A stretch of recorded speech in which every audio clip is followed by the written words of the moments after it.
আসসালামু আলাইকুম everyone, welcome back to the channel. অনেকদিন পর একটা ভিডিও স্টার্ট করলাম। এই কয়েকদিন ধরে আমরা অনেক বিজি ছিলাম। ফেনীতে গিয়েছিলাম মানুষের হেল্প করার জন্য। ত্রাণ দিক নিয়ে গিয়েছিলাম, যতটুকু পেরেছি হেল্প করার ট্রাই করেছি। অ্যান্ড নাও আমরা আরেকটা প্ল্যান করেছি যে আরেকটা মিশনে যাব, যেটা হচ্ছে লক্ষ্মীপুরের মানুষরা এখনো জলবদ্ধ আছে। ওখানে পানি তেমন কমতেছে, the situation is getting under control. আমাদের এলাকার ফিরোজুস্তাজি একটা হুজুর আছে, ওনার হোম টাউন হচ্ছে লক্ষ্মীপুর। এন্ড ওখানে মানুষজন দে নিড আওয়ার হেল্প। বাসা বাড়ি ভেঙে টেঙ্গে অবস্থা বাজে একদম।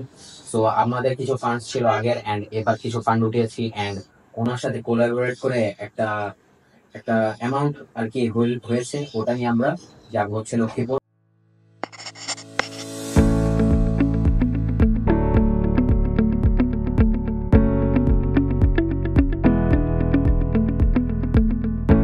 রোডস গুলো অনেক বাম্পি ছিল, তাই কেউ ঘুমাইতে পারেনি। দো everyone was tired, so Sabbir ঘুম ছিল অ্যান্ড ওর সাথে তো একটু মজা করতেই হবে because that is customary.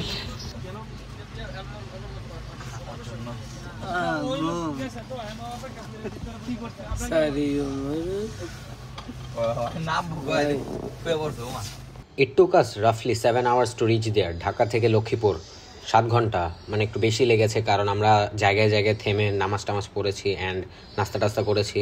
And যেই দেখি কি ওখানে all preparations were going on and ওখানে অনেক মানুষ ছিল, টিম অনেক বড়, তো আসলে হাতে হাতে করে ফেলছে অ্যান্ড অল্প সময়তেই সব কিছু হয়ে গিয়েছে। 400 ফ্যামিলির জন্য প্যাকেট করা হয়েছিল অ্যান্ড ওগুলো নিয়ে আমরা বের হয়ে যাই মানুষদের বিলানোর জন্য।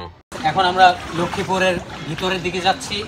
এখন ওই যে ওখানে আমাদের একটা নৌকা দিয়ে ফিরোজস্তাজি প্লাস আরো মেম্বার্সরা চলে যাচ্ছে খাওয়া দিতে। ভাই, ফেসবুক আর রিয়ালিটি টু ডিফারেন্ট থিংস। দেখেন এখানে পুরো চারিদিকে পানি আর পানি আর পানি। We are surrounded by water.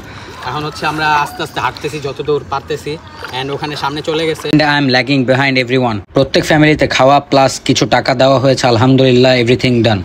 for your country, do it for your name. But there's gonna be a day when you're